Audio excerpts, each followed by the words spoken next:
There are no missiles flying, no soldiers dying on a shared border, no formal declaration of anything. If you looked at a map right now, you would see two countries that are technically not at war, separated by thousands of miles of ocean and desert. And yet, inside the most secure rooms in Washington, Iran is the problem that keeps people up at night. Because what Iran has built is not an army designed to win a war. It is a system designed to make winning impossible for everyone else. And that is a completely different thing, and a far more dangerous one. Here is what nobody explains clearly. The United States is the most powerful military force in the history of human civilization. It spends more on defense than the next 10 countries combined. It has aircraft carriers that are essentially floating cities, nuclear submarines that can disappear for months, and satellites that can read a license plate from orbit. And yet, Iran, a country with a fraction of that budget, under decades of crippling sanctions, has managed to tie Washington in knots.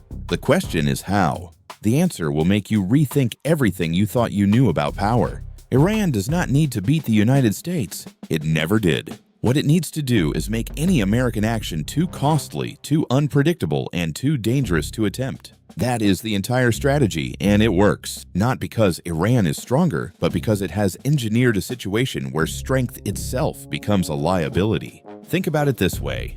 If the United States strikes Iran directly, Iran does not fight back with tanks and planes. It would lose in hours. Instead, it activates a web of proxy forces scattered across Lebanon, Iraq, Syria, and Yemen. Hezbollah fires rockets into Israel. Houthi missiles close the Red Sea to shipping.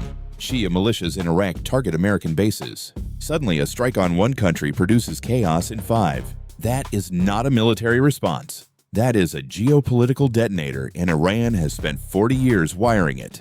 This is what military strategists call asymmetric warfare, and Iran has turned it into an art form. The logic is brutal in its simplicity. You do not fight your enemy where they are strong.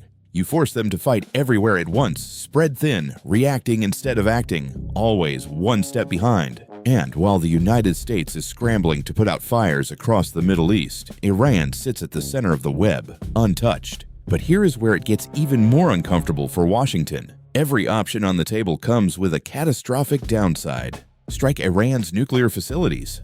The program disperses, goes deeper underground, and Iran now has every political justification to accelerate toward a weapon.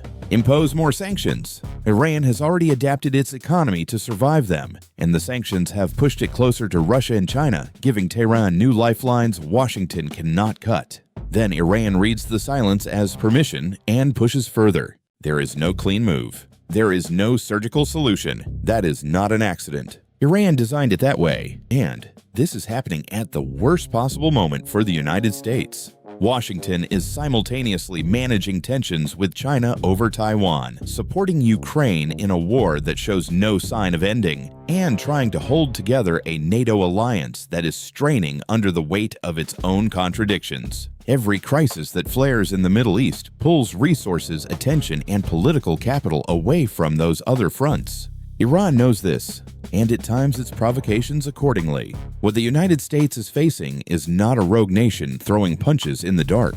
It is a calculated, patient strategy executed by a government that has been planning this for decades. Iran does not need to win a single battle. It just needs to make sure that America never wins the war. And right now, with no clear path forward, no good options on the table, and fires burning on multiple continents, that strategy is working exactly as intended.